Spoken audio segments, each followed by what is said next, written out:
Oh my goodness, je l'ai dit, je l'ai fait deuxième live du jour parce que je rattrape celui d'hier que je n'ai pas fait, que j'avais très envie de vous faire.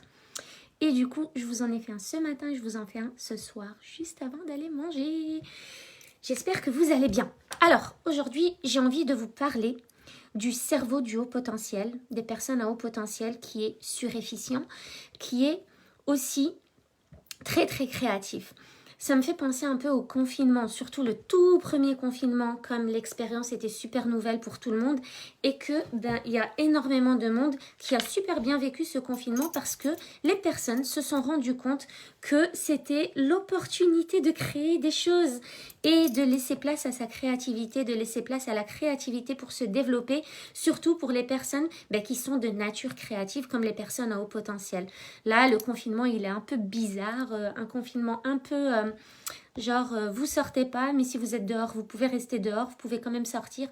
Un peu bizarre ce confinement, mais bref, tout confinement, tout changement comme ça, tout chamboulement dans votre quotidien, ne serait-ce que les vacances en fait aussi, ça vous libère du temps pour créer. Donc les créatifs vont avoir tendance à avoir ce besoin-là de créer, un besoin non négociable de créer.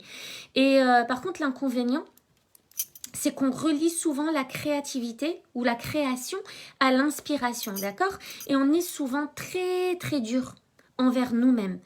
On va être perfectionniste, on va laisser naître le perfectionnisme en nous, on va nous juger, on va nous taper dessus, on va se frapper dessus parce que on n'a pas les résultats qu'on veut et parce que les choses ne sont pas aussi parfaites qu'on les aimerait. Donc c'est de ça que je veux vous parler aujourd'hui. Donc faut pas être trop dur déjà parce que le côté perfectionniste va avoir deux conséquences primordial, c'est soit vous n'allez jamais commencer le truc, d'accord? Quel que soit votre domaine de créativité, que ça peut être la musique, le dessin, la peinture, je sais pas, ça peut être la couture, quel que soit votre domaine, que vous soyez entrepreneur ou que vous ayez juste ça pour loisir, votre côté créatif, en tout cas, votre côté perfectionniste va faire que vous n'allez jamais rien commencer. Alors, si en plus vous attendez à avoir un chiffre d'affaires pour ce que vous vendez ou ce que vous livrez, vous imaginez le truc. C'est soit vous n'allez pas commencer, vous allez attendre que les étoiles soient alignées pour faire le truc, et vous allez mettre ça sur le compte de l'inspiration. Oh, je suis pas inspirée aujourd'hui. Ça, c'est le piège. Ça, c'est le piège. De se dire, non, mais je manque de créativité aujourd'hui. Ah, mais je manque d'inspiration. J'attends que la super bonne idée me tombe dessus. Alors, je dis pas, hein, c'est vrai. Hein, on est dans l'énergie féminine. On est cool. On fait confiance à l'univers. On attend l'inspiration. On fait confiance que quand on n'a pas d'inspiration, ça va venir. Et puis là, on va barder. On va tout bombarder. Ça va être génial. Mais quand même, si vous ne commencez pas juste parce que vous pensez qu'il vous faut d'abord l'inspiration pour faire les choses et que vous pensez que les étoiles vont s'aligner un jour, là, ça craint quand même un peu. Donc, sachez, ça c'est mon message numéro 1, il y a toujours un petit cheveu là qui me dérange, celui-là, qui tient ni devant ni derrière. Voilà. Sachez que vous pouvez déjà faire quelque chose en fait, à tout moment. Vous n'avez pas besoin d'attendre quoi que ce soit, vous êtes déjà parfait, vous êtes déjà juste top. Et ce que vous allez donner, ce que vous allez livrer, va déjà plaire à une grande catégorie de personnes. D'accord? Donc la perfection de toute façon n'existe pas. Et vaut mieux déjà faire le plus petit pas possible, ou les plus petits pas possibles. Mais il faut regardez, il faut faire quelque chose qui va dans la direction de ce que vous voulez comme résultat final. Vous voyez? Parce qu'on a tendance à être perfectionniste, mais en même temps, on a tendance à nous dire le résultat, je vais pas l'atteindre, il va pas être bien, et puis c'est long, et puis ça va être difficile, et puis j'y suis pas arrivée, et puis je me suis donné 2 jours, là ça fait 2 jours et demi, je suis pas fait pour ça, je vais laisser tomber, je vais pas le faire, j'ai pas d'inspiration, donc je laisse. Et puis le jour où je vais avoir de l'inspiration, je vais travailler pendant 12 heures non-stop, et ça va le faire. Non. Ça va pas le faire, d'accord? Donc faites le plus petit pas possible dans la direction de ce que vous voulez obtenir au final. C'est-à-dire tous les jours, vous allez mettre des petites actions en place dans la direction de ce que vous voulez comme résultat final. D'accord? Le résultat final n'est pas le but en soi. Le but, c'est le chemin qui va vous y mener. La deuxième chose qui risque de se passer à cause du perfectionnisme, donc la première, c'est le fait de ne pas commencer le truc. La deuxième, c'est de le commencer et de ne pas le finir. Bah ouais, parce que vous attendez encore que ce soit parfait. Donc, vous n'allez pas le finir parce que, soi-disant, vous n'avez pas d'inspiration. Et vous attendez, vous restez là avec des œuvres incomplètes, des œuvres que vous n'avez jamais terminées parce que, comme je vous l'ai déjà dit, il y a forcément une peur et une croyance derrière, donc une pensée limitante derrière. Mais bon, bref, vous allez mettre ça sur le compte du manque d'inspiration. Et vous allez rester avec des trucs qui ne sont pas terminés.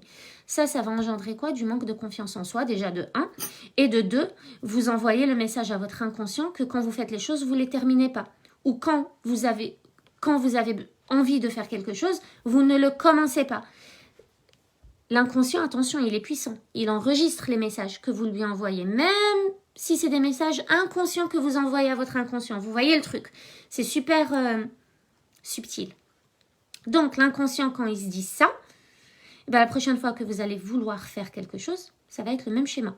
Ben non, rappelle-toi, tu n'y arriveras pas parce qu'à chaque fois que tu commences un truc, tu le finis pas. Ou de toute façon, à chaque fois que tu as envie de faire un truc, tu le fais pas. Tu le commences pas. Donc, c'est un cercle vicieux dans lequel vous n'avez vraiment pas envie de tomber. Ok? Donc, c'est quoi la solution? C'est ce que je vous ai dit juste avant, c'est d'agir dans la direction de ce que vous voulez, parce qu'il vaut mieux une œuvre complète et imparfaite que pas d'œuvre du tout. Il vaut mieux que vous fassiez quelque chose d'incomplet, qui ne vous satisfait pas totalement, mais que vous pouvez modifier, que vous pouvez changer, que vous pouvez améliorer, sur lequel vous pouvez travailler un peu, plutôt que rien du tout. On est d'accord? Vaut mieux, quand vous avez faim, faire un repas, faire quelque chose que vous allez manger qui va vous nourrir, plutôt que de ne pas faire de repas du tout parce que ce soir-là, vous avez envie d'un super repas avec entrée, plat, dessert, mais le truc qui brille, qui a plein de couleurs, qui est génial, qui est bien diversifié, etc. C'est un exemple bidon, mais voilà, vous avez compris le truc. Vaut mieux faire quelque chose que vous pouvez améliorer ensuite que rien faire du tout. Il y a une citation de Chuck Close que j'aime bien, mais qui peut être contradictoire dans ma façon de penser aussi, c'est qu'il dit que l'inspiration, c'est pour les amateurs. Les professionnels, eux, ils viennent et ils bossent. Alors ça peut faire vachement énergie masculine, alors que moi je vous dis souvent qu'il faut équilibrer l'énergie masculine et l'énergie féminine, mais non en fait, c'est l'énergie féminine aussi. C'est juste laissez-vous aller, laissez-vous traverser par ce que vous avez envie de faire. Même s'il n'y a pas d'inspiration, faites quand même ce qui vous tient à cœur, faites quand même des choses qui vont dans cette direction de ce que vous voulez réellement. Et arrêtez de croire que vous avez besoin de créativité pour créer. C'est comme quand vous croyez que vous avez besoin de motivation pour faire les choses ou que vous avez besoin d'inspiration pour faire les choses. Ça marche à l'envers. Mettez-vous bien ça dans la tête. C'est en créant que vous créez la créativité. C'est en créant que vous devenez créatif. C'est en faisant les choses que vous devenez motivé. Rappelez-vous toujours de l'exemple de la salle de sport. C'est pas en allant à la salle de sport que vous trouvez, c'est pas en trouvant d'abord la motivation d'y aller que vous allez y aller, c'est en y allant que ça devient motivant. Combien de fois vous vous retrouvez en salle de sport et vous vous dites, purée, heureusement que je suis venue, mon cours de Zumba était trop bien, la prof était trop bien, je me suis trop bien dépensée, c'était trop bien. Et là, ça motive. Ça motive pour la prochaine fois. Donc ça, c'est super important, d'accord, de retenir ça. Même si vous n'aimez pas ce que vous êtes en train de créer là, maintenant, tout de suite, supposons que vous êtes en train d'écrire un livre, ou en train de créer une mélodie, ou une musique, ou une peinture, peu importe ce que vous êtes en train de faire. Supposons que vous êtes en train de faire ça, et que vous n'aimez pas ce que vous êtes en train de faire. Eh bien, il vaut mieux ça, et pas top, plutôt que rien du tout. Ça n'a pas besoin d'être parfait. Ce que vous ferez va plaire dans tous les cas. Deuxième chose que j'ai envie de vous dire par rapport à ça, c'est que par rapport au fonctionnement du cerveau, il y a une période dans votre journée où vous allez réfléchir beaucoup plus vite et d'une meilleure qualité, où votre cerveau va être focus et va être monotâche. C'est à vous d'identifier cette période-là. Par exemple, moi, c'est très tôt le matin. Et là, le ramadan le confirme. Comme je me lève à 3h30, 4h du matin chaque jour, pour la méditation, la prière, même pour travailler sur mon travail à moi des fois, eh ben, je sais que je suis la plus productive et la plus inspirée et la plus créative à ce moment-là. Même quand je travaillais dans mon labo de chimie, ça n'a rien de très créatif, mais j'allais au labo à 6h du matin. En fait, c'est le moment où j'ai l'impression que le monde s'est arrêté de bouger, s'est arrêté de tourner. Quand j'ai l'impression, en fait, qu'il n'y a que moi sur Terre. Je suis dans ma bulle et c'est là que mon cerveau est complètement focus, mon énergie n'est pas dispersée sur 36 000 choses, elle est là dans le moment présent avec ce que je suis en train de faire. Donc c'est à vous de d'identifier quel est ce moment de la journée où vous avez l'impression que votre cerveau est libre, est vide, est focus. Vous êtes dans votre bulle, le temps devient magique en fait. Vous avez l'impression que le temps s'arrête. Moi, c'est très tôt le matin, j'ai l'impression d'avoir fini ma journée avant que les gens se lèvent en fait, avant que le monde commence à tourner de nouveau. Donc, c'est à ce moment-là que vous devez être vous face à votre matière, quel que soit encore une fois votre domaine ou le domaine sur lequel vous avez besoin de vous concentrer pour créer quelque chose. C'est à ce moment-là que vous devez faire les plus petits pas possibles et garder cette discipline en fait, cette discipline où vous allez vous lever tous les matins, très tôt, peut-être 1 heure et demie avant l'heure habituelle et où vous allez déjà essayez de vous connecter, prendre 10-15 minutes pour vous connecter au monde, vous connecter à vous-même. Ça prend du temps, des fois les yeux voient flou pendant très longtemps et c'est ok. Mais vous allez le faire au début, c'est dur, mais après ça devient une routine et ça devient limite excitant. Vous attendez ce moment où vous allez vous réveiller avant le monde en fait. Et vous gardez cette discipline-là de le faire chaque matin à la même heure, vous posez et créer ce que vous avez envie de créer. Alors si vous êtes entrepreneuse,